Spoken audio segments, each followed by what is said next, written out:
ఆసియాలోనే అత్యంత లోతైన బోరును తవ్వింది చైనా. భూగర్భంపై అధ్యయనం కోసం ఈ పని చేస్తుంది. ఇంతకీ బోరు తవ్వకంలో ఎదుర్కొన్న సవాళ్లేంటి? Let's watch. తక్లమకాన్ ఎడారి ప్రాంతంలో ప్రాజెక్ట్ షెండి టేక్ 1 పేరుతో అతి లోతైన బోరుబావుని తవ్వింది చైనా.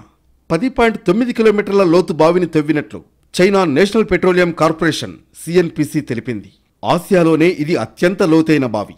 2023 మే 30న తవ్వకం ప్రారంభమైంది. 10,910 మీటర్ల లోతు తవ్వేందుకు 580 రోజులు పట్టింది.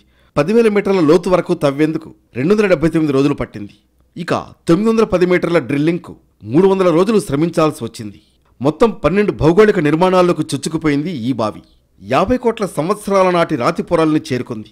లోతుకు వెళుతున్న కొద్దీ ప్రతి మీటర్కు ఎన్నో సవాళ్లు ఎదురయ్యాయి. 1989లో ప్రపంచంలోనే అత్యంత లోతైన బావి కోలా సూపర్ డీప్ బోర్హోల్ SG3ని రష్యా తవ్వింది. 12.2 కిలోమీటర్లు.